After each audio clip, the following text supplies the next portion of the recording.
আসসালামু আলাইকুম। আজ আমি বাচ্চাদের জন্য মুরগির রোস্ট রান্না করব। তার জন্য নিয়েছি পাকিস্তানি মুরগির একটি মুরগিকে 8 পিস করে তার থেকে 4 পিস নিয়েছি। মুরগিগুলোকে আমি পিসগুলোকে একটু ফুড কালার দিয়ে আর একটু লবণ দিয়ে মাখিয়ে কিছুক্ষণ রেখে দেব। ফুড কালারটা অপশনাল, দেখার সৌন্দর্যের জন্যই দেওয়া হয়েছে। এবার 1 কাপের মতো পেঁয়াজ নিয়েছি, 1 কাপের একটু কম আছে পেঁয়াজ নিয়েছি। এই পেঁয়াজগুলো অল্প একটু পানি দিয়ে ব্লেন্ড করে নেব। পেঁয়াজ ব্লেন্ড করা হয়ে গেছে, দেখতে পাচ্ছেন মসৃণ একটা ব্লেন্ড হয়েছে, মিশ্রণ হয়েছে। এবার কিছু চীনাবাদাম অল্প পানি দিয়ে ভিজিয়ে রাখলাম, এখানে কাঠবাদামও নেওয়া যাবে। এবার আমি রোস্টের জন্য একটা মশলা তৈরি করব। তার জন্য নিয়েছি টক দই, এখানে 2 টেবিল চামচের মতো টক দই আছে। আর পানিটা সবাই নিয়েছি, পানিটা করে দেওয়ার কোনো প্রয়োজন নেই। আর রাঁধুনি রোস্টের মশলার 1 প্যাকেট থেকে আমি অর্ধেকটা নিয়েছি। একটা মুরগিতে 1 প্যাকেট লাগে, তো এখানে আমি 4 টুকরো নিয়েছি, তাই এখানে অর্ধেকটা মশলা নিয়ে ভালো করে টক দইয়ের সাথে মিশিয়ে দিতে হবে। টক দইয়ের সাথে ভালো করে ফেটিয়ে নিতে হবে। আচ্ছা, এবার তাহলে আমরা মূল রান্নায় চলে যাচ্ছি। তার জন্য একটি প্যান বসিয়েছি চুলায়, তাতে দিয়েছি একটু ঘি, 1 চামচের মতো ঘি দিলে গ্রানটা ভালো আসবে। তেলও দেওয়া যায়, আপনারা ইচ্ছা করলে তেলও ইউজ করতে পারবেন। ঘিটা একটু গরম হলেই দিয়ে দেবো মুরগির টুকরোগুলো। মুরগির টুকরোগুলো হালকা খেয়াল রাখতে হবে যেন হালকা ভাজা হয়।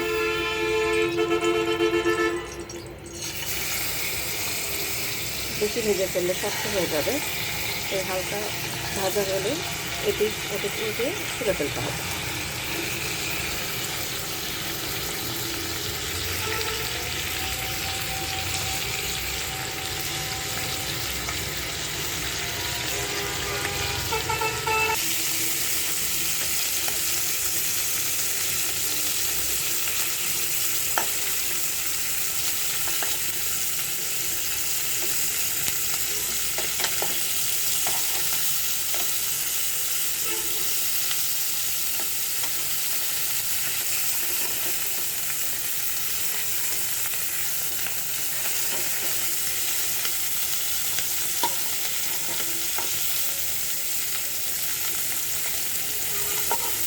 পর্যায়ে মুরগিগুলো উঠিয়ে নিচ্ছি।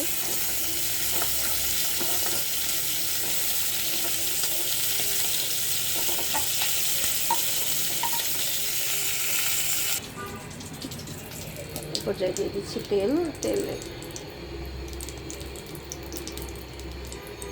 1/4 কাপের মতো তেল লাগবে।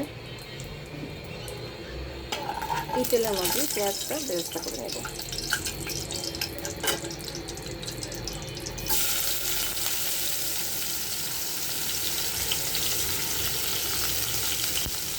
এই বেরেস্তাটা আমরা রান্নার সময় শেষে ব্যবহার করব।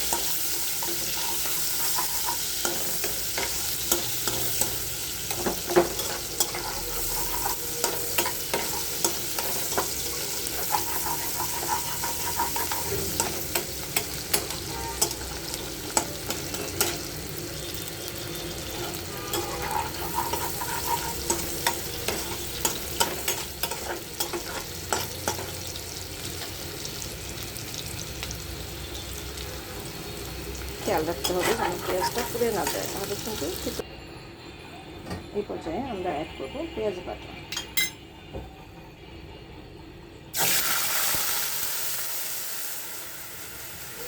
আমার পেঁয়াজ বাটাটা একটু কচ্ছা হয়ে গেছে আজকে, এখন চেষ্টা করবেন যেন একটু ভালো হয়।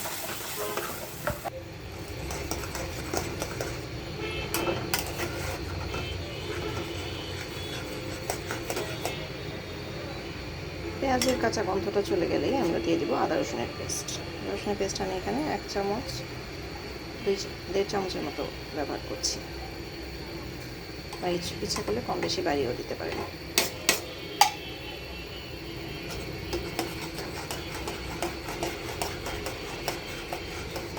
কাঁচা গন্ধটা জানা যাওয়া পর্যন্ত আমরা এটাকে নাড়তে থাকবো, ভাজতে থাকবো। পেঁয়াজ আদা রসুন ভাজা ভাজা হতে হতে আমরা এখানে দিয়ে দিব, অ্যাড করব লাল মরিচের গুঁড়া। ঝাল অনুযায়ী, আপনাদের স্বাদ অনুযায়ী যে যতটুকু ঝাল খেতে চায় ততটুকু ইউজ করবে। আমি এখানে 1 চামচের মতো নিয়েছি। আমার আদা রসুন আর পেঁয়াজটা কষানো প্রায় হয়ে গেছে। এই পর্যায়ে অ্যাড করবো টক দই আর রোস্টেড প্যাকেটের মশলার যে মিশ্রণটা করেছিলাম সেটা পুরোটাই দিয়ে দেবো। দিয়ে অনবরত নাড়তে হবে, নাহলে নিচে দিয়ে লেগে যাবে।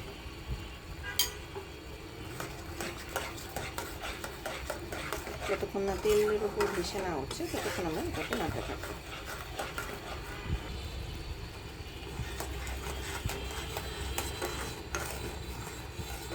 এই পর্যায়ে আমরা বাদাম বাটাটা অ্যাড করে দেবো। বাদামের পেস্ট করেছিলাম সেটা অ্যাড করে দিচ্ছি।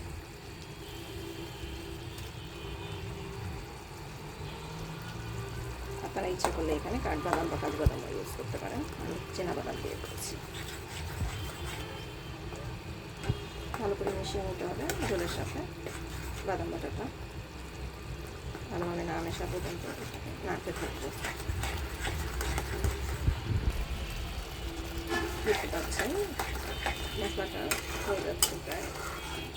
যখন এই ফুটতে শুরু করবে এবং তেল থেকে মশলাটা ছেড়ে আসবে তখন আমরা মুরগির পিসগুলো দিয়ে দেবো।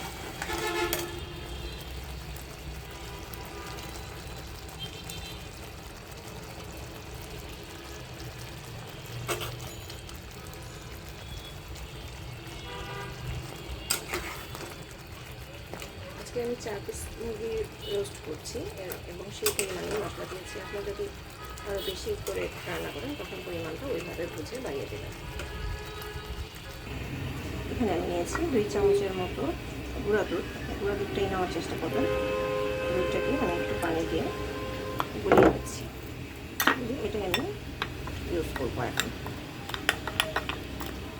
আর ওদিকে রোস্ট যেন নিচে দিয়ে লেগে না যায় সেদিকেও খেয়াল রাখতে হবে, তাহলে কিন্তু টেস্ট নষ্ট হয়ে যাবে।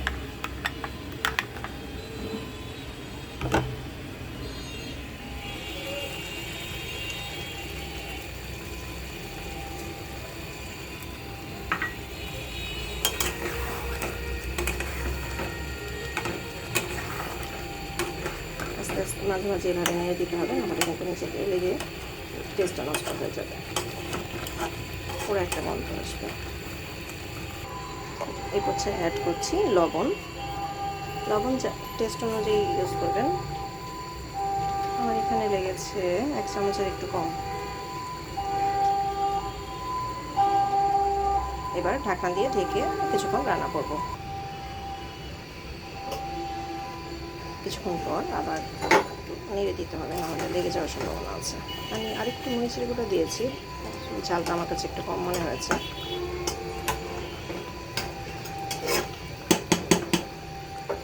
আবার ঢাকনা দিয়ে কিছুক্ষণ ঢেকে রাখবো।